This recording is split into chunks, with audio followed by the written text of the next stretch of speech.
సమస్తము సమకూర్చి నా మేలుకే నా తండ్రి తీసుకొస్తాడు.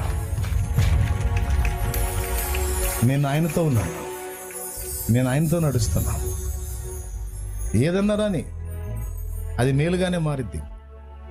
బాగా చక్కగా వచ్చే యాంప్లిఫైర్ అండి, సౌండ్ సిస్టమ్ యాంప్లిఫైరు సడన్గా చెడిపోయింది ఒకరోజు మందిరంలో. బాధ వేసింది. సరే ఏం చేద్దాం, మెకానిక్ని పిలిచాను. బాగున్నది, చెడిపోయింది. మళ్ళీ ఇప్పుడు డబ్బులు ఖర్చు దీన్ని బాగు చేయించడానికి. అప్పట్లో కష్టకాలంలే. పాపం వచ్చి అదేదో రిపేర్ చేసి వెళ్ళాడు ఆ తమ్ముడు. వెళ్ళలా, రిపేర్ చేయడానికి వచ్చాడు. కొన్ని మాటలు ఆ సందర్భంగా అతనితో దేవుని గురించి మాట్లాడటం జరిగింది. ఆశ్చర్యం ఏంటంటే యాంప్లిఫైర్ బాగుపడింది, బాగు చేయడానికి వచ్చినాడు కూడా బాగుపడ్డాడు.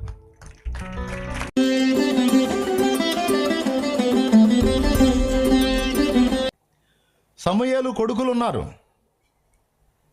మాట విని చెప్పినట్టు విన్నట్టయితే కొడుకుల్నే ట్రైన్ అప్ చేసి దేవునికి కనెక్ట్ చేసి సమూయేలు తర్వాత ఒకవేళ రాజు అయితే గీతే సమూయేలు కొడుకే అయ్యేవాడు. కానీ సమూయేలు కొడుకులు ఇద్దరు వెధవలు అయ్యారు. ఎందుకు వెధవలు అయ్యారో తెలుసా? తండ్రిని ఒక నాన్నగా తేలిగ్గా తీసుకున్నారు, కానీ ఒక గురువుగా దైవజనుడుగా తీసుకోవాలా. అది వాళ్ళ కర్మ.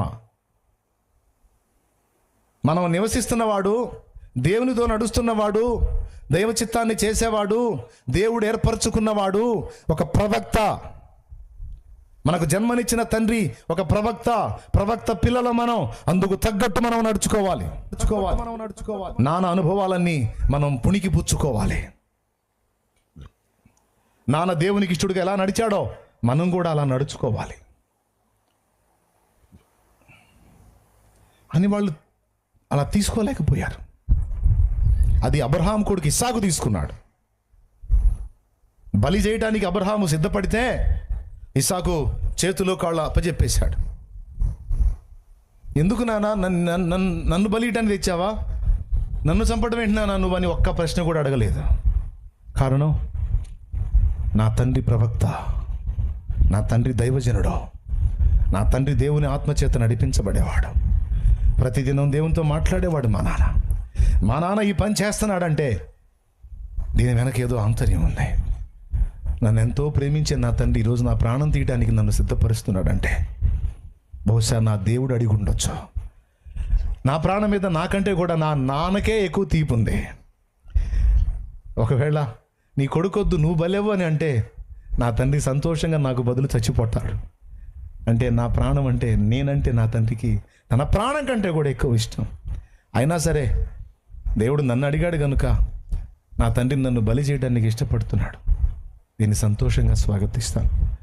నా దేవుడిని నా తండ్రి అంత ప్రేమించినప్పుడు ఆయన బిడ్డగా నేను కూడా నా ప్రాణం కంటే ఎక్కువగా నా దేవుణ్ణి ప్రేమిస్తున్నానని నా జీవితంలో కూడా ఒక సాక్ష్యం ఉండాలి అనే అనుభవాన్ని ఇస్సాకు చూపించాడు బలిపీఠం మీద.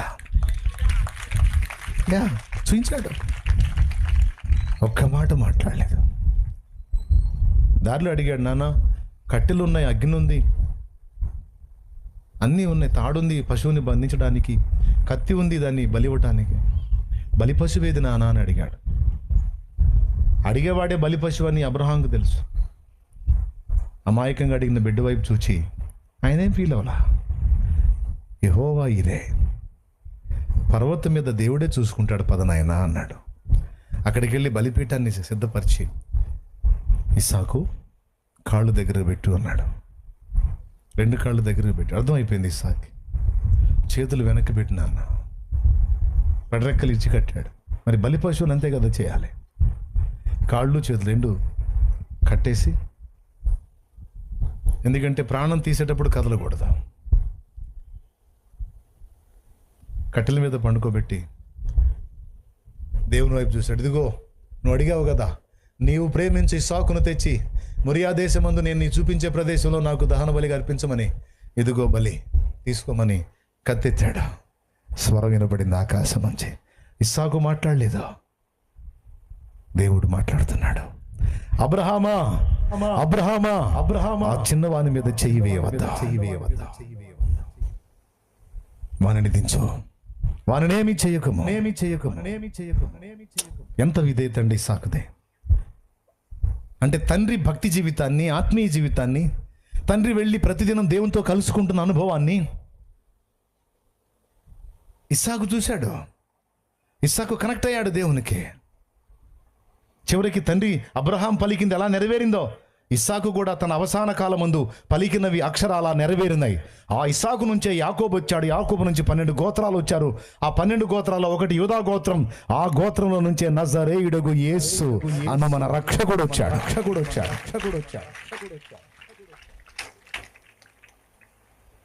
కానీ సమూయేలు పిల్లలు అలా లేరు. అందుకే సమూయేలు ఏం చేశాడో తెలుసా? మాట వినని భార్య, మాట వినని పిల్లలు ఉంటే వాళ్ళతో వసంతం ఆడుతూ కూర్చుంటారు కొంతమంది. నా భార్య నా మాట వింటలా, నా పిల్లలు నా మాట వింటలా తళాంగ తగదేమి తోమంటుంటారు కొంతమంది. ఇటొక నాటి ఇటొక తీసి అవతల పడేవా. సమూయేలు చేసింది అదే పని. చెప్పినా అర్థం చేసుకోకుండా, దారి చూపించినా నడుచుకోకుండా, మూర్ఖంగా ఉన్న వాళ్ళ కోసం ప్రార్థన చేసి దేవునికి అప్పచెప్పేసి, దేవుడు నీ చేతికి అప్పగించిన వాళ్ళు బయట వాళ్ళైనా బయట బిడ్డలైనా సరే వాళ్ళని చెక్కు. అలా చేశాడు సమూయేలు. తన పిల్లల్ని పక్కన పెట్టేశాడు. సౌలును రాజుగా అభిషేకించాడు. వానికి ఎగస్టాలు ఎక్కువైనప్పుడు వాణ్ణి కూడా తొలగించి దావీదుని తీసుకొచ్చి దావీదు ఇంటికి వెళ్ళి యెష్షయి కొడుకైన దావీదును తైలం పోసి ప్రతిష్ఠ చేసి తెచ్చి ఇశ్రాయేలు మీద రాజుగా నిలబెట్టాడు. తన కొడుకుల్ని నిలబెట్టొచ్చుగా. వెధవలు తెలుసు సమూయేలుకి, వెధవలు అయిపోయారని. నన్ను ఒక తండ్రిగా, నాన్నగా చూసి నన్ను తేలిగ్గా లెక్కేశారు. చాలామంది పిల్లలు తండ్రులను అలానే చూస్తూ ఉంటారు. దేవుణ్ణి కలుసుకోవడానికి సాధన చేయని పనికి మాలిన పిల్లలు తమ తండ్రులు తమ తల్లులు భక్తిపరులై ఉన్నారు, వాళ్ళు దేవుని సంబంధులై ఉన్నారని ఎరగక వాళ్ళని వెటకారం చేస్తూ, వాళ్ళని ఎద్దేవా చేస్తూ, వాళ్ళని హేళన చేసే పిచ్చోళ్ళు ఉన్నారు. పిచ్చోళ్ళు, ఆసోదోళ్ళు. ఇక్కడే కదా ఆసోదరు పాలెం. దేవునికి స్తోత్రం. అట్లాంటి వాళ్ళు ఉన్నారు. ఆసోదారి పాలెం పేరే కానీ వాళ్ళు మంచి వాళ్ళు, తెలియగలడు. కానీ ఒరిజినల్ ఆసోదరులు ఉన్నారు. అలాంటి వాళ్ళ కోసం వసంతాలాడే అవసరం లేదు, వదిలేయటమే. సమూయేలు పనిచేశాడు. ఇదంతా మీకు ఎందుకు చెప్తున్నానంటే, ఎవరినైనా సరే ప్రశ్నిస్తే ఒక్కడి కూడా సౌండ్ లేదు సమూయేలుని ఆర్గ్యూ చేయటానికి. అంత పరిపూర్ణంగా ఎలా బతికాడు అప్పటి రోజుల్లోనే అంటే ఒక్కటే ఒక కారణం, సమూయేలు దేవుణ్ణి కలుసుకున్నాడు. ఈరోజు మీ అందరికీ కేంద్ర బిందువు లాంటి పాయింట్ నేను చెప్పేది అదే నాన్న. ఇన్ని విని కూడా పిచ్చోళ్ళగా తిక్కలోళ్ళగా మీ జీవితాలు కొనసాగిస్తే మీకు కర్మ. నేను చేయగలిగింది ఏం లేదు. కానీ అందరూ కాదు, కొందరైనా చురుకైన వాళ్ళు ఉంటారు, తెలివైన వాళ్ళు ఉంటారు, జ్ఞానవంతులు ఉంటారు, శ్రద్ధ కలిగిన వారు ఉంటారు, దేవుని మాటల్ని రోషంగా పట్టుకునే హృదయం కలిగిన వాళ్ళు ఉంటారు. వాళ్ళ కోసం చెప్తున్నాను ఈ విషయాలన్నీ కూడా. ఎవరో చెబితే నువ్వు విని నా దగ్గరికి రావటం కాదు, నువ్వుగా నన్ను కలుసుకోవాలి, నువ్వుగా నా పాదాలు వెతకాలి. అలా వెతికాడు దావీదు. వాళ్ళ అమ్మ చెప్పింది. దావీదు తర్వాత కీర్తనలు రాసేటప్పుడు, కీర్తనలు పాడేటప్పుడు నీ సేవకుడి కొడుకు అని చెప్పలా. ఏమన్నాడో తెలుసా? దేవా నీ సేవకురాలి కుమారుణ్ణి అన్నాడు. అంటే దావీదుకు భక్తి నేర్పింది ఎవరో తెలుసా? యెష్షయి సెకండ్. యెష్షయి భార్య దావీదు తల్లి నేర్పింది దేవుని గురించి దావీదుకే. అందుకే దావీదు వాళ్ళ అమ్మని చూడలా, వాళ్ళ అమ్మలో ఒక దైవ జనురాలిని చూశాడు. అందుకన్నాడు, 2 చోట్ల అన్నాడు, నీ సేవకురాలి కుమారుణ్ణి నేను అని. తన తల్లిలో ఒక దైవ జనురాలు కనపడింది, ఒక ఆత్మీయురాలు కనపడింది, ఒక భక్తురాలు కనపడింది, ఒక ప్రార్థనాపరురాలు కనపడింది, దేవుని కొరకు రోషము కలిగిన భక్తివంతురాలైన స్త్రీ కనపడింది. ఆమె అమ్మ అంటం కంటే దైవజనురాలు అని ఆమెను సన్మానించాడు. ఇంతగా చెబుతుంది దేవా నీ గురించి, మా పితరుల దేవా యెహోవా అని. అరణ్యానికి గొర్రెలు తోలుకొని పోయినప్పుడు గొర్రెల్ని మేత కొదిలి దావీదు చేసిన పని ఏంటో తెలుసా? తంత్రి వాయిద్యం తీసుకొని వాయిస్తూ తన తల్లి చెప్పిన దేవుణ్ణి వ్యక్తిగతంగా కలుసుకోవటం మొదలుపెట్టాడు. ఏం చేశాను చిన్నోడా నీకు? ఎండకెండుతున్నావు, వానకు తడుస్తున్నావు, ఇంటికి పోతే అన్నలందరూ నీ మీద పెత్తనం చేసేవాళ్ళు, నిన్ను ఎవరు గౌరవించ, నీకు ఏం మేలు చేశాను రా? వచ్చిన దగ్గర నుంచి ఇదే పనిలో ఉన్నావు. గాఢాంధకారపు లోయల్లో ఒకసారి నడుస్తున్నావు, చిన్నోడా భయం ఏట్లేదా? నాకెందుకు తండ్రి భయం, నువ్వు ఉన్నావుగా, నువ్వు నాతో ఉన్నావుగా. అవమానం అనిపించట్లేదా ఇంట్లో? పర్లేదు తండ్రి, పెద్దోళ్ళుగా అన్నయ్య, పెద్దోళ్ళు అనొచ్చు, చిన్నోడిని పడవచ్చు. అయినా తగ్గింపు నీకు ఇష్టంగా తగ్గించుకుంటాను. వాళ్ళందరూ బాగున్నారు, మరి ఎండకెండి వానకు దడుస్తున్నావు, నీ తల మరి ఇరుపెక్కింది కదా నాన్న, బాధ అనిపించట్లేదా? ఎందుకు తండ్రి, ఈ రూపేణ వచ్చి నీతో కలుసుకునే అవకాశం దొరికింది నాకు. ప్రతిరోజు నీతో మాట్లాడుకుంటున్నాను, నువ్వు నాతో మాట్లాడుతున్నావు, ఇంకా నాకు ఇంకేం కావాలి? సరే అట్లుండు, నీకు ఒక సమయం నిర్ణయిస్తాను, అట్లుండు. ఇక ఏళ్ళు అదే పరవశం, అదే పరవశం, అదే పరవశం. ఇక ఆయన ధ్యాస, ఆయన ధ్యానం, ఆయనే లోకం, ఆయనే ప్రపంచం. బైబిల్ గ్రంథంలో ఒక అద్భుతమైన మాట ఆయన మాట్లాడిన మాట, రాజు అయిన తర్వాత కూడా దేవుడు నాకు కనబడితే ఒక వరం అడుగుతానన్నాడు. యెహోవా యొద్ద ఒక వరం అడిగి తిని దాన్ని పొందవలనని నేను ఎంతో ఆశించుచున్నాను. ఏమిటా వరం అంటే, ఆయన మందిరములో నిత్యము నివసించాలి, ఆయన ముఖ ప్రకాశాన్ని చూడాలి, ఆయన సన్నిధిలోనే నేను నిరంతరం ఉండాలి. నేను బయట వద్దు, నేను ఆయన మందిరంలోనే ఉండాలి, నాకు అది కావాలి. ఇది నేను దేవుణ్ణి అడుగుదాం అనుకుంటున్నాను, అడిగున్నాను అని కీర్తనల గ్రంథము 27వ కీర్తన 4వ వచనం. యెహోవా యొద్ద ఒక వరము అడిగి తిని దానిని నేను వెదకుచున్నాను. యెహోవా ప్రసన్నతను చూచుటకును ఆయన ఆలయములో ధ్యానించుటకును నా జీవితకాలమంతయు నేను యెహోవా మందిరములో నివసింపగోరుచున్నాను. కానీ ఎన్ని చుట్టుముట్టినా ఆ ఆరాధన ఆగదే, ఆ సహవాసం ఆగదే, ఆ ఫ్రెండ్షిప్ కట్ అయిపోదే. అట్లా కనెక్ట్ అయిపోయాడు. ఒక యవ్వనస్తుడు, ఒక యవ్వనస్తురాలు నిజంగా అలా దేవునికి కనెక్ట్ అయితే వాళ్ళు రాజులైన యాజకులు కాక మరేమవుతారో, వాళ్ళు రాజులైన యాజకులు కాక మరేమవుతారు. మీరు దేవునికి కనెక్ట్ అయితే మీరు అలా అవుతారనే సైతాన్ గాడు మిమ్మల్ని కనెక్ట్ చేసుకోవడానికి ట్రై చేస్తున్నాడు. భక్తి లేదు, తొక్కలేదని వదిలిపెట్టమ్మాయి, అవి మనకు పనికిరావు. మనం లైఫ్ ఎంజాయ్ చేయాలి. చూడు లోకం చూడు ఎట్లుందో చూడు. అది మనం ఏంటంటే ఆదివారం దేవుడి సన్నిధి అంతవరకే, డెప్త్లోకి వెళ్ళకూడదు. వద్దొద్దు, మనకొద్దు, ఎందుకు అని వాడేస్తున్నాడు మసాలా. ఆ మసాలాకి చాలామంది బుక్ అయి ఉన్నారు, అందుకే ఇందాక చేతులు ఎత్తలేకపోయారు. ఇప్పుడు దేవుడు నీతో మాట్లాడుతున్నాడు. అదే మసాలా కింద వేగుతావా, లేకపోతే నా వైపుకి ఇకనన్నా సాగుతావా అని అడుగుతున్నాడు. ఆ పసిప్రాయము నుండే సమూయేలు దేవుని సముఖంలో దేవుని మొదట తెలుసుకున్నాడు, తర్వాత కలుసుకొని తెలుసుకున్నాడు, నిలిచిపోయాడు. తనకు ఇచ్చిన సమయం అంతట్లో అద్భుతమైన సేవ చేసి 2 రాజులను ప్రతిష్ఠించినటువంటి ప్రవక్తగా, మనందరికీ మాదిరి వ్యక్తిగా, తరతరాలుగా ఆయన ప్రశంసించబడతానే ఉన్నాడు. తమ్ముడు నీ పేరేందా వెనక? సమూయేలు అంట ఆయన పేరు. అసలు సమూయేలుకి ఆయనకి ఏమైనా సంబంధం ఉందా? కానీ సమూయేలు అని పేరు వచ్చింది. ఇట్లా ఎంతమంది, లక్షల మంది, కోట్ల మంది పెట్టుకున్నారు సమూయేలు అని. ఇప్పుడు చూడండి, నేను ఎన్నిసార్లు ఇందాక మీ సమూయేలు అని, అట్లా ఆ సమూయేలు అనే నామం కోట్ల మంది నోళ్ళల్లో ప్రతిదినం పిలువబడుతుందంటే వింత కాదు. దావీదు తన తరము వారికి దేవుని సంకల్పం చొప్పున సేవ చేసి నిద్రించాడని అపోస్తల కార్యం 7లో ఉంది.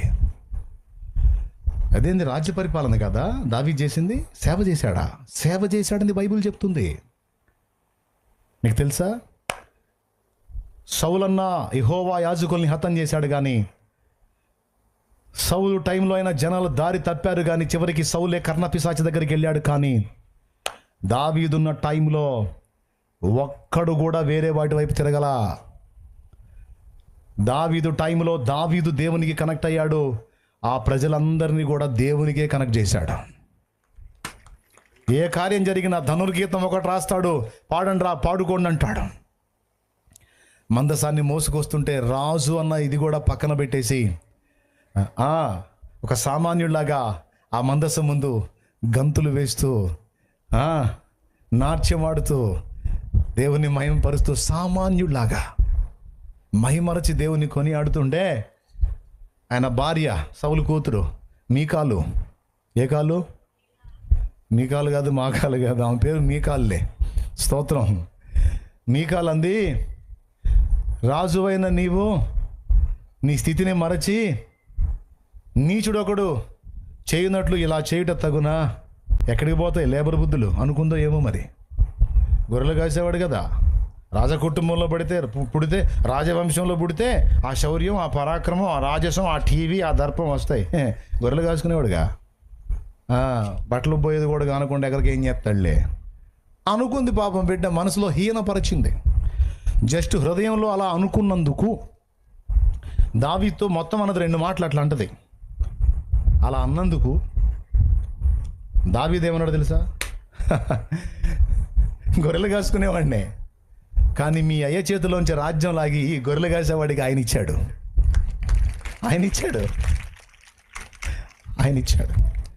నేను ఈ రాజ్యానికి రాజునే, కానీ నా దేవుని ముందు నేను రాజుని కాదు.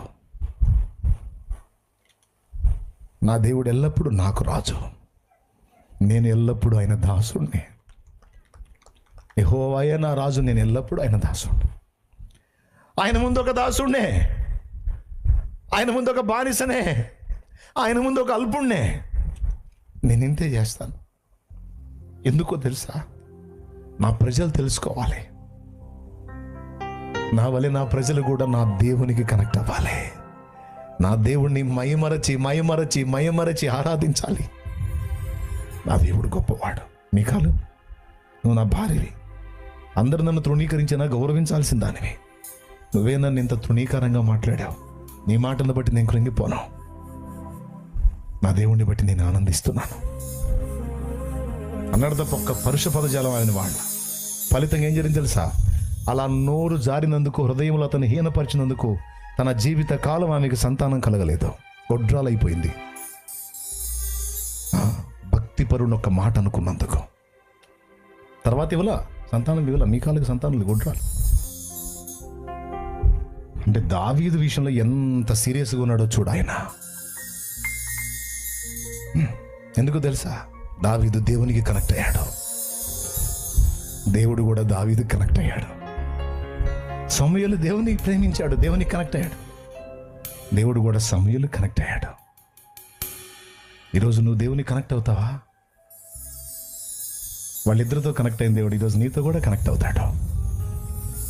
అలాంటి మెట్టుకు నువ్వు రావాలని చేతులు చాచి ఎదురు చూస్తున్నాడు. లోబడనులని ప్రజల వైపు దినమంతయు నా చేతులు చాపుచున్నాను అంటున్నాడు. రా, నా దగ్గరకు రా. లోకము దాన్ని ఆశ గతిస్తాయి, కానీ నా చిత్తం నెరవేర్చేవారు నిరంతరం నిలుస్తారు. నా కుమారుడా, నా కుమారి, చూడు, లోకం నీ ముందుంది. అది కావాలో నేను కావాలో చూడు. నేనే కావాలనుకుంటావా? రా. అదే కావాలనుకుంటావా? పో. అందులో ఏం పొందుతావో నేను కూడా చూస్తాను. ఎంతవరకు ఏం మిగిలించుకుంటావో, ఏం సాధిస్తావో నేను కూడా చూస్తావు. పో అంట. దావీదు ఏం కోరుకున్నాడు? అదొద్దు, నీ మందిరం కావాలి, నీ పాద సన్నిధి కావాలి, నీ ప్రసన్నత చూడాలి, నీ పాదాల చెంత నిన్ను ఆరాధించాలి, నీలోనే మైమరచిపోవాలి, ఉలకించిపోవాలి. అయ్యా, నాకు నువ్వు కావాలి. యజమానుడా అనే పాటినారా? యజమానుడా, నా యేసు రాజుడు అనేవాడు. అందులో అంటాడు,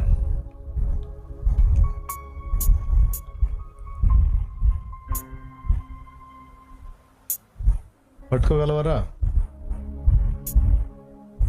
వేరే ట్యూన్ పట్టుకుంటున్నావు. అందులో అంటాడు అనమాట. సరేలే, ఇంకా పాట ఎందుకులే, పర్లేదులే, చెప్పిన విషయాలు మీరు తీవ్రంగా తీసుకోండి. ఇప్పుడు ఇక కంక్లూజన్కి వస్తున్నా.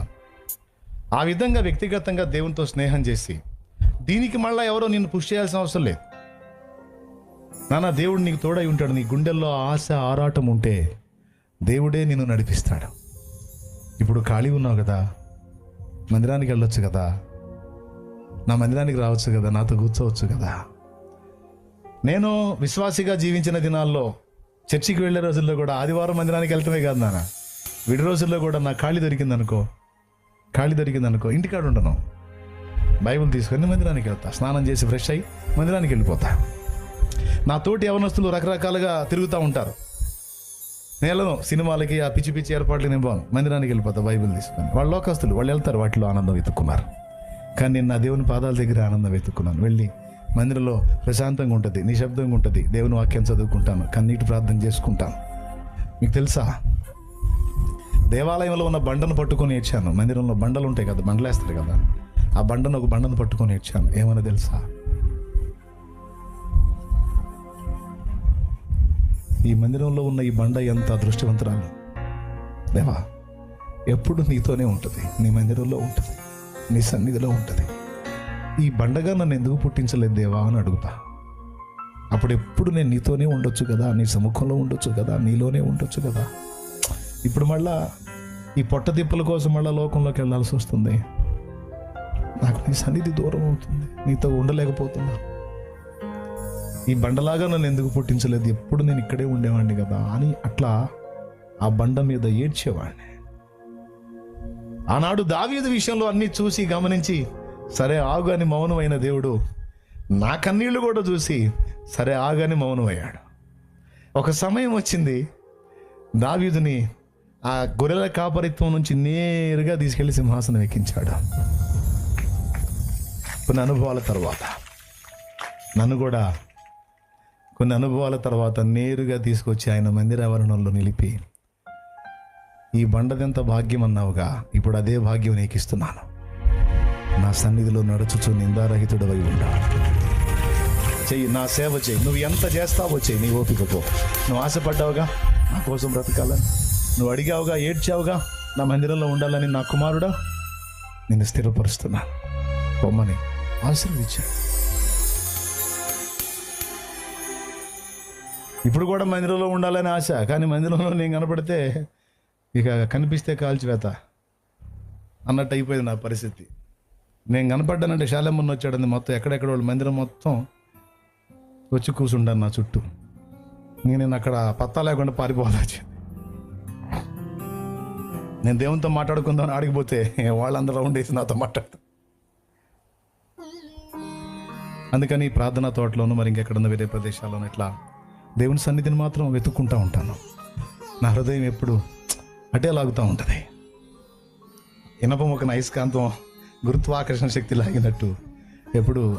ఇదంతా మీకు ఎందుకు చెప్తున్నంటే ఎచ్చుల కోసం చెప్పట్లా, పెద్ద భక్తిపరుణ్ణి చూడండి అని బిల్డప్ కోసం చెప్పట్లా. చిరు ప్రాయంలో నా హృదయం దేవునికి కనెక్ట్ అయినందున అది నాకు ఎంత దీవెనైందో అది ఎన్నో జీవితాలకు కూడా దీవెనగా మారింది.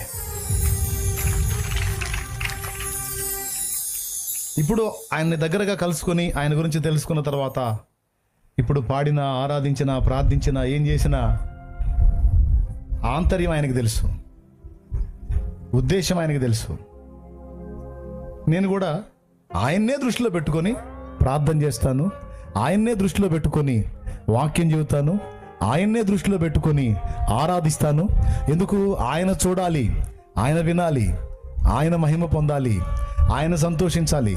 ఈరోజు ఈ పరిచర్య విషయంలో కూడా నేను ఆయన్నే దృష్టిలో పెట్టుకొని ఇక్కడ దాకా రావటం జరిగింది. దేవునికి స్తోత్రం కలుగునుగాక. హల్లెలూయా. మన కేంద్ర బిందువు ఆయనే, మన ఆశల సౌధం ఆయనే, మన సహవాసం చేయడానికి సరైనటువంటి జోడి తోడు ఆయనే. దేవునికి మహిమ. శాలేమన్న వీళ్ళు ఎంతమందికి తెలుసు? తెలిసిన వాళ్ళందరూ చేతులు ఎత్తండి. ఎలా తెలిసాడు? ఆయన చేశాడు. అంతేకాదు, తెలియటే మీకు చాలామంది సేవకులు తెలుసా, కానీ అందరితో మీ హృదయాలు కనెక్ట్ అవ్వాలా. శాలేమన్నతో కనెక్ట్, అవునా? ఎందుకని? ఏమో నా పట్ల అభిమానాన్ని ఆయనే మీకు ఆ ప్రేమను పుట్టించాడు. నా దగ్గర ఏం లేదు. మీకు నాకు అక్షయమైన అనుబంధాన్ని ఏర్పరిచి నా ద్వారా మిమ్మల్ని తన కనెక్ట్ చేసుకోవడానికి నన్ను ఒక సాధనంగా, పాత్రగా ఆయన వాడుకున్నాడు. ఇంతకు మించి జీవితానికి ఇంకేం సాఫల్యత కావాలండి? ఏమంటారు? అవునా? కాబట్టి చూడండి, మీ లైఫ్ను కొంచెం ఆలోచించుకోండి. ఎప్పుడైతే మనం అలాగే దేవుణ్ణి కలుసుకుంటామో, ఇక ముగింపు బైబిల్ కూడా మూసేస్తున్నాను మీకు నమ్మకం కోసం. ఇక ముగింపు. ఎప్పుడైతే ఆ విధంగా మనం దేవుణ్ణి కలుసుకుంటామో, దేవునితో అలా నడుచుకుంటామో, మనల్ని ప్రయోజనకరమైన పాత్రలుగా మార్చడమే కాదు, వ్యక్తిగతంగా మనం ఎదుర్కొంటున్నటువంటి పోరాటాలు, ఆరాటాలు అన్నింటిలో కూడా మనకు భయం అనేది లేకుండా ఆయన రెక్కల నీడలో నిత్య విశ్రాంతి మనకు అనుగ్రహిస్తాడు ఆయన. ఎవరు అలా దేవుణ్ణి కలుసుకొని తెలుసుకున్నారో, దేవుణ్ణి తెలుసుకొని దైవ చిత్తానుసారంగా నడుచుకోవడానికి తమ మనసును దృఢపరుచుకున్నారో వాళ్ళ విషయంలో దేవుడు చాలా కేర్గా ఉంటాడు. అంతేకాదు, వాళ్ళని ఒత్తిడికి గురి కానివ్వడు. ఏదన్నా రాని ఆయన ఎంటర్ అవుతాడు. అలా ఎవరైతే ఉన్నారో వాళ్ళకి నిత్య విశ్రాంతి. చచ్చిన తర్వాత విశ్రాంతి కాదు, ఈ బ్రతుకులో కూడా విశ్రాంతి దొరికింది. దేవునికి మహిమ. గత 22 సంవత్సరాలుగా ఆ విశ్రాంతిని ప్రాక్టికల్గా నేను అనుభవిస్తున్నా. అర్థమైతే గట్టిగా, గత 22 సంవత్సరాలు. దేవునికి మహిమ. ఎంత మీకు అందరికి అర్థమైందని నేను అనుకుంటున్నాను. మీ హృదయంలో భద్రం చేసుకొని మీ మనసులో దేవుని వైపు తిప్పుకోండి. అందుకు అనుగుణ్యంగా మందిరం కూడా రూపుదిద్దుకుంది. అలా అది నిర్జీవ మందిరం, మీరు సజీవ మందిరం, నేనొక మందిరం. కానీ ఒక్క మాట చెప్తాను, ఎప్పుడైతే ఆ విధంగా దేవునికి కనెక్ట్ అవుతారో ఇక కలవరానికి ఛాన్సే ఉండదు. ఎందుకంటే దేవుణ్ణి కలుసుకుంటావు, దేవుడు అన్నీ ఎప్పటికప్పుడు నీకు చెప్తా ఉంటాడు కాబట్టి ఇక కలవరానికి ఛాన్సే ఉండదు. మరి ఎవరు కలవరపడతారు, ఎవరు భయభ్రాంతులకు గురవుతారంటే సరిగ్గా ఎవరు దేవుణ్ణి కలుసుకోలేదో వాళ్ళు కలవరానికి వెళ్ళిపోతారు, వాళ్ళు ఒత్తిడి ఫీల్ అవుతారు. కానీ దేవుణ్ణి కలుసుకున్న వాళ్ళు పొర్రపాటును కూడా ఒత్తిడి గురికారు. ఎందుకంటే సమస్తము సమకూర్చి నా మేలుకే నా తండ్రి తీసుకొస్తాడు.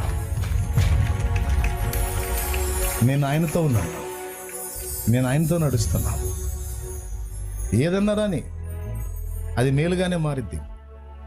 బాగా చక్కగా వచ్చే యాంప్లిఫైర్ అండి, సౌండ్ సిస్టమ్ యాంప్లిఫైరు సడన్గా చెడిపోయింది ఒకరోజు మందిరంలో. బాధ వేసింది. సరే ఏం చేద్దాం, మెకానిక్ని పిలిచాను. బాగున్నది, చెడిపోయింది. మళ్ళీ ఇప్పుడు డబ్బులు ఖర్చు దీన్ని బాగు చేయించడానికి. అప్పట్లో కష్టకాలంలే. పాపం వచ్చి అదేదో రిపేర్ చేసి వెళ్ళాడు ఆ తమ్ముడు. వెళ్ళలా, రిపేర్ చేయడానికి వచ్చాడు. కొన్ని మాటలు ఆ సందర్భంగా అతనితో దేవుని గురించి మాట్లాడటం జరిగింది. ఆశ్చర్యం ఏంటంటే యాంప్లిఫైర్ బాగుపడింది, బాగు చేయడానికి వచ్చినాడు కూడా బాగుపడ్డాడు. తను తన ఇంటి వారు మొత్తం రక్షణ పొంది దేవుని సన్నిధి పరిచారకుడు అయ్యాడు. ఇప్పుడు నా వస్తువు ఎందుకు చెడిపోయింది? ఇదొక్కటే కాదు, ఇలాంటివి ఇన్ని. సమస్యగా కనపడ్డవన్నీ సమస్యలు కాదు, వాటి వెనుకున్న ఆంతర్యం. దీన్ని ఎందుకు రప్పించాడు దేవుడు? మీటింగ్ గ్రౌండ్లో ఎట్లాంటి కూటం పెట్టుకున్న బాబు మీలాంటి వాళ్ళు ఇచ్చారు, పెట్టుకోండి అని. భారీ మీటింగ్, చాలామంది ప్రజలు, అంతా రెడీ అయిపోయింది. 10 ఎకరాలు ఇచ్చినవాడు మాట్లాడలా, ఎకరన్నరోడు ఒకడు ఉన్నాడు. కర్మగాలి వాడి దానిలోనే స్టేజీ పడింది. వాడు వచ్చి బూతులు తిట్టాడు. ఎవడిని అడిగేశారు, ఎవడు ఏమన్నాడు, ఇక్కడ పీక్ లాగుతీ అని చెప్పి వాడు ఇష్టం వచ్చినట్టు బండబూతులు తిట్టాడు. దేవుని కృప వల్ల నేను లేను అక్కడ, పాపం తమ్ముళ్ళు ఉన్నారు. వచ్చినాక వాడు ఏ పదాలు వాడాడు మొత్తం చెప్పారు. కడుపు రగిలిపోయింది, బాధ కలిగింది, ఏడుపు వచ్చింది, రోషం వచ్చింది. ఏం చేద్దాం, వస్త్రాలు దించుకుంటామా? ఏం చేయలేంగా దేవుని ముందుకు వెళ్ళాను. తమ్ముళ్ళతో ఆ రోజు అన్నాను, ఈ సంవత్సరం మనం ఇక్కడ పెడుతున్నాం, రాబోయే దినముల్లో దేవుడు మనకి ఒక సొంత స్థలం ఇస్తాడు, ఇక కూటాలు అందులోనే జరుగుతాయి పక్కా అన్నా. ఆశ్చర్యం. ఏం జరిగింది తెలుసా? నెక్స్ట్ 2021 కరోనా గొడవ. అప్పుడు ఎక్కడా పెట్టాది కాల, మందిరంలోనే కూటాలు జరిగినాయి. తర్వాత ఈ 2021లో దేవుడు చేసిన అద్భుతం తెలుసా? ఈ 2021లో 20 ఎకరాల స్థలం ఏర్పాటు చేశాడు. 20వ సంవత్సరం 21వ సంవత్సరం మందిరంలో పెట్టించి ప్రేయర్స్ అక్కడ జరిగించి, ఈ 2 ఏళ్లలో అక్కడ స్థలం రెడీ చేసి, ఏ మాట అయితే పలికానో ఆ మాట ప్రకారం నెక్స్ట్ కూటాలు నేరుగా తీసుకెళ్ళి అక్కడే పెట్టించాడు. ఇప్పుడు 22 నుంచి జరుగుతున్నాయి అక్కడే. 22, 23, 24, 25, 26 ఇప్పుడు 5 సంవత్సరాలు ఆడే జరుగుతున్నాయి. దేవునికి మహిమ. చెప్పండి గట్టిగా. అదే వాడు తిట్టకపోతే నాకు ఆ రోషం వచ్చేది. నాకు ఆ రోషం రాకపోతే ఆ మాట ప్రవచనాత్మకంగా పలికేవాడినా? పలకకపోతే దేవుడు దాన్ని సీరియస్గా తీసుకునేవాడా? తీసుకోకపోతే స్థలం వచ్చేదా? స్థలం రాకపోతే అక్కడ కూటాలు జరిగాయా? చూసారా, ఇన్ని జరగటానికి వాడి తిట్లు కారణమైన చూడు, వాడు నన్ను రెచ్చగొట్టడం కారణమైన చూడు. ఇది బూతులు చేసిన మేలన్నమాట. దేవునికి స్తోత్రం కలుగును గాక. ఈ రకంగా మీరు తవ్వుకుంటా పోతే ఎక్కడ కీడుండదో, సమస్తము సమకూడి మేలుకే జరిగితే. అందుకే ఆందోళన ఉండదు, కలవరం ఉండదు, పెదాల మీద చిరునవ్వు చెరిగిపోదు. అంతే. ఏమంటారు మరి మీరు? దేవుని మాటలు విన్నారు, సీరియస్గా తీసుకుంటారా? తీసుకుంటే ధన్యులు. దేవుని మాటలు నేను సీరియస్గా తీసుకున్నాను. మారు మనసు పొందమన్నాడు, పొందాను.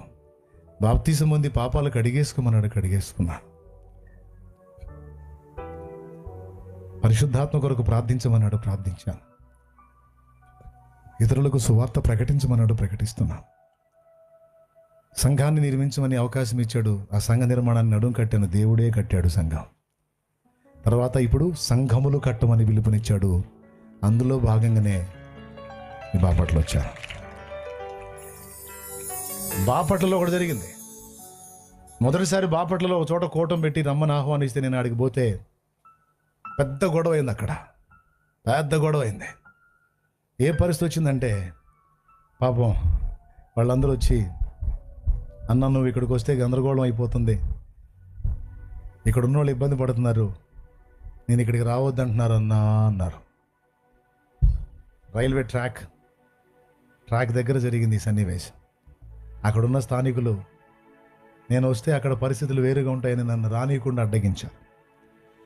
స్థానికులు పాపం ఆత్మీయులు ఇబ్బంది పడతాను. ఓకేనమ్మా నేను రాను, వాళ్ళనే చేయని వాళ్ళే చేసుకొని పర్వాలేదు, ఇబ్బంది లేదు, నేను ఎవరికి ఇబ్బంది కలిగించలే, వెళ్తాను అని వెనక్కి తిరిగి ఒక మాట పలికా.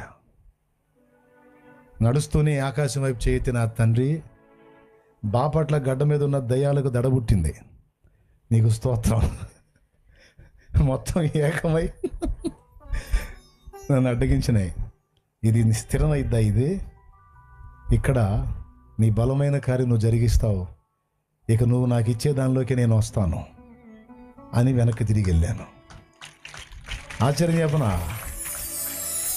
ఒకదానికి తావివ్వకుండా తృణీకరించబడితే 2 సంఘాలు ఈ బాపట్ల గడ్డ మీద దేవుడిచ్చాడు. 2 మందిరాలు ఇచ్చాడు. అదొక ఏరియా, ఇదొక ఏరియా, అది ఆధారి ఇది ఇదారి అన్నట్టు. నేను చెప్తున్నాను, నా దేవుడు ఇంకా చేస్తాడు. చేస్తాడు. కాబట్టి ఏదైనా ఇప్పుడు ఆయనతో మనం ఆయనతో కనెక్ట్ అయిపోయి ఉంటే ఇవన్నీ జరుగుతాయండి. మరి ఇంతకు తెలుసుకున్నారా దేవుణ్ణి? తెలుసా మీకు? ఏమని తెలుసు? ఆయనే నిజదేవుడు అని తెలుసా? తెలీదా? మీ అందరికీ తెలుసు, అందుకే సువార్త చెప్పలా. దేవుణ్ణి తెలుసుకోవటం అంటే అసలు ఆయన ఎవరు, ఆయన ఏమై ఉన్నాడో. నంబర్ 1, ఆయన పరిపూర్ణుడైన దేవుడు. నంబర్ 2, ఏ పాపము లేని పరిశుద్ధుడు. నంబర్ 3, మనందరినీ సృష్టించిన సృష్టికర్త. నంబర్ 4, మనం చేసిన పాపాల నుంచి మనల్ని విడిపించడానికి మన కోసం మనిషిగా భూమి మీదకి వచ్చి మన పాపాలన్నీ తన మీద వేసుకొని న్యాయానికి, ధర్మానికి సమాధానం చెప్పడానికి మనకు బదులు మన స్థానంలో బలి అయి తిరిగి లేచిన లోకరక్షకుడు.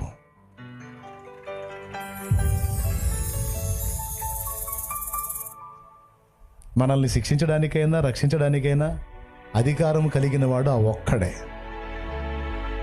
అర్థమైందా? అన్నీ బాగుండి మంచిగా ఉంటే కన్న తల్లి కూడా దీవిస్తుంది. తల్లిని సహా ఇబ్బంది పెడితే నువ్వు సావన్నా నీకు రావట్లేదు అని అంటుంది, శపిస్తుంది. కానీ మనం ఇంకా పాపులమై ఉండగానే, నీచులమై ఉండగానే, అసహ్యులమై ఉండగానే మనల్ని ప్రేమించి మనకై ప్రాణం పెట్టిన ప్రేమామూర్తి ప్రభువైన యేసుక్రీస్తు. అట్లా ఒకటొకటి ఆయనను గూర్చి తరచి తెలుసుకోవాలి. ఆయన ప్రేమ, ఆయన నమ్మకత్వం, ఆయన సాత్వికం, ఆయన తగ్గింపు, ఆయన హృదయ సౌందర్యం, ఆయన నీతిమత్వం, ఆయన యథార్థత, ఆయన విశ్వాస్యత, ఆయనలో ఉన్న ఆదరణ, ఒకటొకటిగా ఆయన్ని తెలుసుకోవాలి. అలా ఎంతగా మనకు ఆయన అర్థమవుతుంటాడో అంతగా దగ్గర అవుతాం. ఎంతగా దగ్గరయ్యామో అప్పుడు మనం చేసే ప్రతిదీ కూడా ఇక శరీర సంబంధమైనదిగా ఉండదు, ఆత్మానుసారంగా ఉంటుంది. ఇక అది ప్రార్థన అయినా, ఆరాధన అయినా, స్తుతి అయినా, అర్పణ అయినా, జీవితం అయినా, ఏదైనా ఇంకా అది పైన ఉండదు. దేవుడు అంగీకరించనిదిగా ఉండదు. దేవుడు అంగీకరించి అర్పణగా మారిపోతుంది మన సమస్తం. ఓకేనా? ఆ మెట్టుకి మనం ఎక్కాలి, తెలుసుకోవాలి. లోకంలో ఏదో చెత్త గురించి కాదు మనం తెలుసుకోవాల్సిందే. దేవునికి మించిన సబ్జెక్టు లేదు, దేవునికి మించిన స్టడీ లేదు, దేవునికి మించిన ధ్యానాంశము ఇంకొకటి లేదు. అంతే. నీ లైఫ్ మొత్తం స్టడీ చేసినా ఇంకా ఉంటుంది. దేవుడు అంటే అది మరి. కాబట్టి ఈ విషయాలన్నీ హృదయంలో భద్రం చేసుకొని మీరందరూ అలా దేవునికి దగ్గర అవ్వండి, దేవునికి కనెక్ట్ అవ్వండి. వ్యక్తిగతంగా ఎంత ధన్యులు అవుతారో చూడండి. ఒక్కసారి పైకి లేచి నిలబడండి.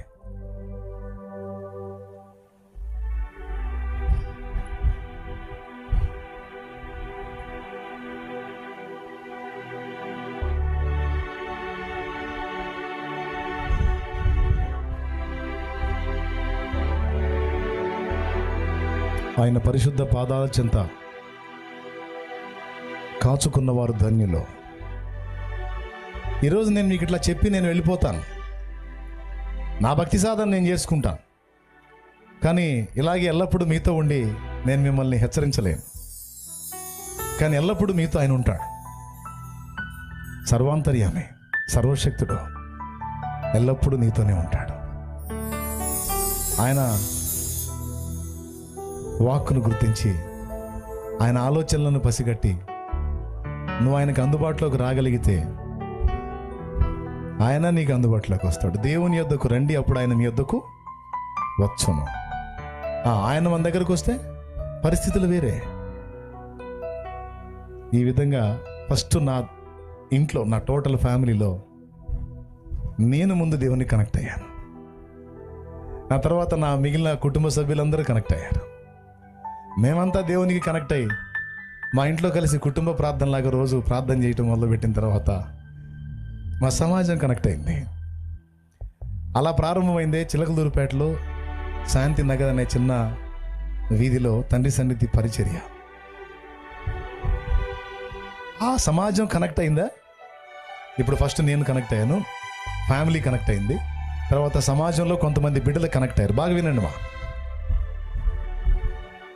ఇప్పుడు బిడ్డలు కనెక్ట్ అయిన తర్వాత ఇది ఆ సమాజానికి పరిమితం కాకుండా పట్టణానికి, చుట్టుపట్ల ప్రాంతానికి, జిల్లాలకి, అవన్నీ దాటి రాష్ట్రానికి, అది కూడా దాటి తెలుగు భాష తెలిసినటువంటి ప్రజలు ఎన్ని ప్రాంతాలు అయితే ఉన్నారో వాళ్ళల్లో క్రైస్తవులకి, అన్యులు కూడా అనేక మందికి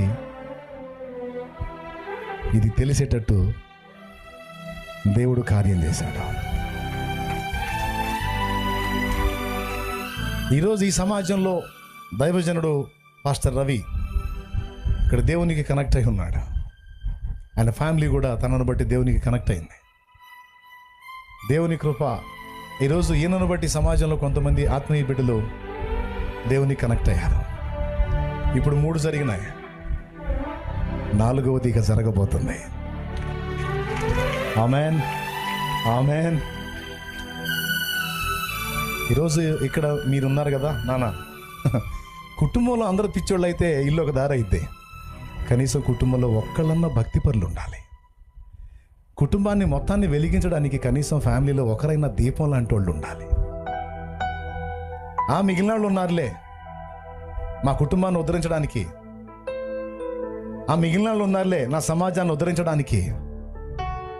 ఇప్పుడు నేనేం ఆలోచించేది దాని గురించి అని అనుకుంటారు కొంతమంది. ఎవరో ఉద్ధరిస్తారని ఎవరికి వాళ్ళు అలా అనుకొని చివరికి కుటుంబాలు సమాజాలు ఎక్కడ వేసిన గొంగళి అక్కడే అన్నట్టుగా అయిపోయినాయి. అట్లా కావద్దు నాన్న. నా కుటుంబం అంతా పతనావస్థలో ఉంది, కనీసం నేనన్నా దేవునికి కనెక్ట్ అయ్యి దేవునికి నా కుటుంబాన్ని కూడా కనెక్ట్ చేసి ఈ పరిస్థితుల్లోంచి నా ఫ్యామిలీని ముందు బయటేయాలి అనే ఆరాటం కుటుంబంలో ఒక తల్లిగానో తండ్రిగానో, కుటుంబంలో ఒక బిడ్డగానో కూతురుగానో కొడుకుగానో అన్నగానో తమ్ముడుగానో, నువ్వు ఏ ప్లేస్లో ఉన్నావు ఆ ప్లేస్లో ఆ కుటుంబాన్ని దేవుని కొరకు ప్రభావితం చేయడానికి ముందు నువ్వు దేవునికి కనెక్ట్ అవ్వాలి.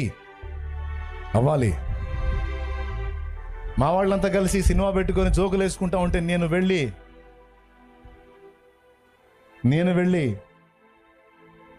ఇల్లు పొడవు ఇల్లు, అద్దెలేలే, సొంత ఇల్లు కాదు, నన్ను దేవుడు కలుసుకున్న ఇల్లు, అద్దె ఇల్లు, వాళ్ళు ఇటు పక్క ఉంటే నేను లోపలికి వెళ్ళి ఒక ప్రదేశం చూసుకొని అక్కడ మోకాళ్ళు వేసి ప్రార్థనలో ఉండేవాడిని. స్టార్టింగ్లో ఎవరైనా అనుకుంటారు అబ్బో భక్తిపరుడని. తర్వాత వాళ్ళని కూడా మీరు కూడా రండి ప్రార్థన చేయండి, అయ్యా నువ్వు మారు తర్వాత చూద్దాం, కౌన్సిలింగ్లు ఇస్తారు తెలుసు కదా. ఇవన్నీ ఫేస్ చేశా. కానీ వాళ్ళందరూ మత్తులో ఉన్నారు. నేను కూడా మత్తుండై ఉంటే ఇల్లు కొల్లేరవుతుంది. కాబట్టి దేవుడు నా మనోనేత్రాలు వెలిగించాడు గనక కనీసం నేనన్నా మారాలి, నేనన్నా లైన్లో ఉండాలి. మునిగిపోతున్న పడవ లాంటి నా కుటుంబాన్ని నిలబెట్టుకోవాలనే ఆరాటంతో వాళ్ళు వెటకారం చేసినా హేళన చేసినా వాళ్ళు నమ్మకుండా తృణీకరించినా నేను వదలలేదు, పట్టుబట్టాను. దేవుడే నాకు ఆ బలం ఇచ్చాడు. మొదట అలా అనుకున్నా, తర్వాత చిన్నగా ఒక్కొక్కళ్ళు నాతో పాటు మోకరించడం మొదలుపెట్టారు. ఆ విధంగా ఎప్పుడైతే ఫ్యామిలీ మొత్తం కలిసి మోకాళ్ళలోని ప్రార్థన చేయడం మొదలుపెట్టామో అప్పుల్లోంచి, రోగాల్లోంచి, శాపంలో నుంచి విడుదల వచ్చింది. అంతవరకు నా కుటుంబంలో నిజమైన సంతోషం, ఆనందం అనేది చూడలేదు. 21 సంవత్సరం అప్పటికి నా వయసు. అన్నం తిందామని అందరం కలిసి కూర్చొని ప్లేట్లో పెట్టుకుంటాం. అహం, గర్వం, ఒక పక్క దయ్యాల శోధన. ఆ ప్లేట్లు అక్కడే చిల్లా చెదరయ్యేటట్టు కొట్టుకొని లెగుస్తాం అక్కడి నుంచి. ఈరోజు సంతోషంగా ఉన్నామంటే మళ్ళీ వారం రోజులు ఏడుపు మా ఇంట్లో.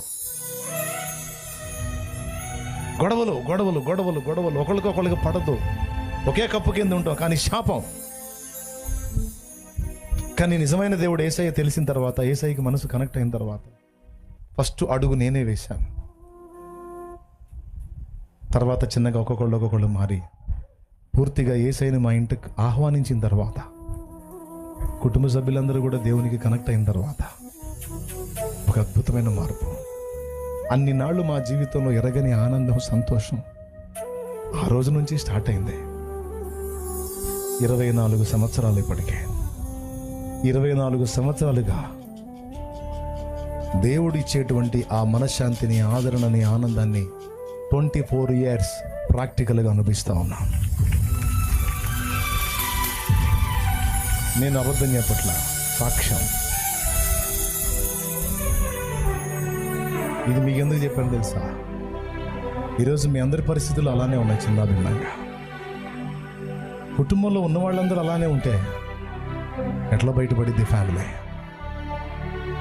నాది కాదులే అని ఎవరికి వాళ్ళు అనుకుంటే ఎవరికి బయటికి తెస్తారు? ఎవరు తెస్తారు బయటికి? కాబట్టి నేనే అని నువ్వు నడుం కడితే, నేనే ఉన్నాను ప్రభా ఇదిగో అని నీ జీవితాన్ని దేవునికి అప్పగిస్తే, నేను బాప్తిజం అందరని కూడా ఒప్పుకోలే వాళ్ళు. అయ్యో 30 మొక్కులు ఉన్నాయి, ఎక్కడైతేనే నువ్వు ఏం కొంప ముంచేటట్టున్నావు, నువ్వు బాప్తిజం అని యేసు ప్రభులోకి పోతే అవన్నీ జయాతి కాదు. నువ్వేదో ఆల్రెడీ అక్క చచ్చిపోయి ఉంది, నువ్వేదో చేస్తున్నావు, నువ్వు చావులు కూడా జరుగుతున్న ఇంట్లో మొత్తాన్ని నాశనం చేస్తావా అని అట్లా ఆ టైప్ ఆఫ్ క్లాసులో కూడా తీసుకున్నా. నేను చెప్పాను, నేను నమ్మింది అబద్ధం అయితే మీలా భయపడతాను, కానీ నేను అన్ని పరిశీలించి సత్యవంతుడైన వాడిని నిజంగా కలుసుకున్నాను. నాకు భయం లేదు. నేను ఎన్ని మొక్కానో ఆ మొక్కుల్లో ఒక్కటి కూడా నేను తీర్చను అని మంగళ షాప్కి వెళ్ళి వాస్తవంగా తిరుపతికి వస్తానని మొక్కను చుట్టూ పెంచుకున్నా. ఇక్కడే ఉన్నాడు వాడు, ఎవరున్నాడు? పెద్ద కొడుకు వాడికి పిల్లకేసాం, అక్కడ తీస్తాం. పోలా ప్రభువుని తెలుసుకున్నాను, మంగళ షాప్కి వెళ్ళాను, నేను కటింగ్ చేయించుకున్నాను, వాడికి క్లీన్ చేయించాను, ఇంటికి వచ్చా. మరి నేను అడిగేస్తేనే కదా మిగిలిన వాళ్ళకి ధైర్యం వచ్చేది. ఫస్ట్ కంగారు పడ్డారు, ఏదో చేస్తావు నువ్వు అదే చెప్పి లేచారు. ఏమీ కాదు చూడండి, ఎందుకంటే దేవతలు మొక్కిన దేవుడి దగ్గరికి వెళ్ళాను నేను. ఆయన అసలైన దేవుడు, నిజమైన దేవుడు, సత్యవంతుడైన దేవుడు, పరిశుద్ధుడైన దేవుడు, పాపము లేని దేవుడు, దేవదూతలకు మానవులకు అందరికీ దిక్కైన దేవుడు, అందరి కొరకు తన పరిశుద్ధ రక్తాన్ని చిందించి మరణించి మరణాన్ని గెలిచి 3వ నాడు తిరిగి సజీవుడై లేచిన ఏకైక దేవుడు యేసు ప్రభు. ఆయన్ని విశ్వసించాను నేను. ఏమీ కాదు చూడండి అని చెప్పి నెల తిరిగేసరికి వాళ్ళు కూడా చిన్నగా మోకాళ్ళు వేయడం మొదలుపెట్టి మొత్తం టోటల్ ఫ్యామిలీ ఈరోజు ధన్యులు అయిపోయారు.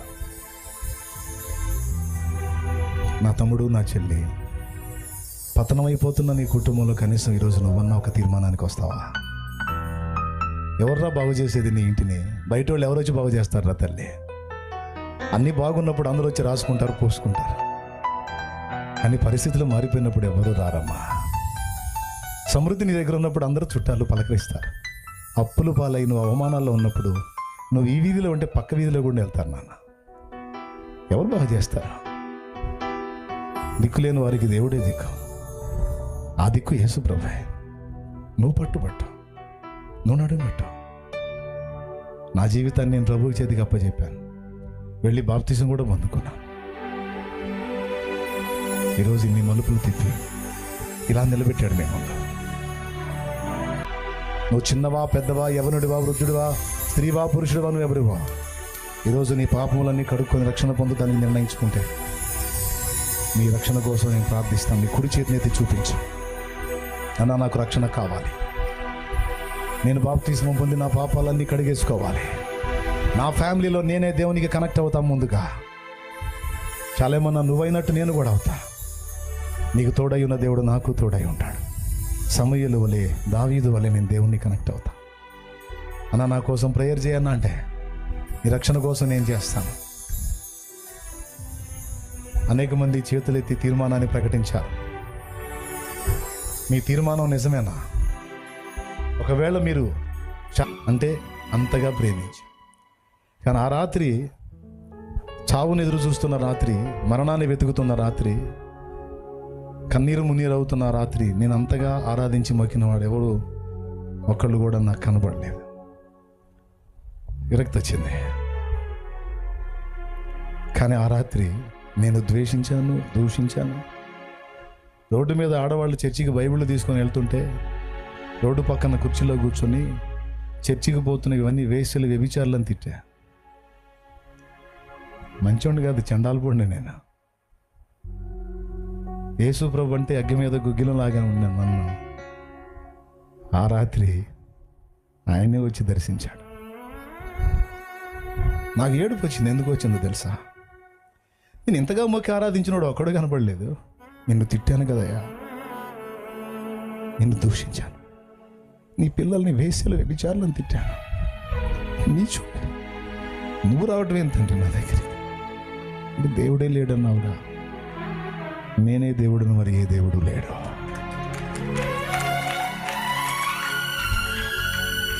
నువ్వు నశించిపోవటం నాకు ఇష్టం లేదు. నాకు మాట నువ్వు చావటం నాకు ఇష్టం లేదు. నీకోసం చచ్చిన వాడిని నేను, నీకోసం చనిపోయి తిరిగి లేచిన వాడిని నేను ఉన్నాను. నువ్వెందుకు రా చావాలి? లే, అని ఆ రోజు ఆయన నా జీవితాన్ని ఒక విప్లవాత్మకమైన మలుపు తిప్పాడు. ఆ అనుభవాలు, అనుభూతులు ఈ రోజుకి నేను మర్చిపోలేదు.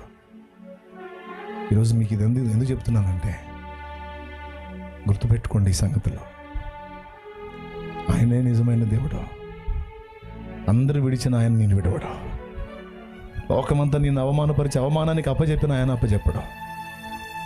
ఎవరున్నా లేకపోయినా నాకు ఆ ఒక్కడు చాలు అనుకొని ఆయనకి కనెక్ట్ అయ్యి ఆయనతో నడుము బిడ్డ. ఆయన వైపు చూసి ధైర్యం తెచ్చుకో. ఈరోజు కన్నీళ్ళే అన్నపానాలుగా, అవమానాలు, తిరస్కారాలే నువ్వు ఫేస్ చేస్తుండొచ్చు. కానీ ఒక రోజు రాబోతుంది, దేవుడు నీకు తోడై ఉండి నిన్ను హెచ్చించే రోజు, నిన్ను ఆశీర్వదించే రోజు, పదుగురిలో నిన్ను ఘనపరిచే రోజు. ఈరోజు ఎంత ఏడుపు ఏడుస్తున్నావో, ఎంత అల్లాడుతున్నావో, అదంతా ఆనందకరమైన సాక్ష్యం ఈనాడు నేను ఎలా చెప్తున్నానో అలాగే నువ్వు కూడా ఒకరోజు చెప్పే రోజు రాబోతుంది. వచ్చి తీరుతుంది. నన్ను దర్శించిన అదే ప్రభు నీ దాకా వచ్చాడు. అంగీకరించు, నీ హృదయంలో చేర్చుకో, కడిగేసుకో ఆయన రక్తంలో నీ పాపాలన్నీ.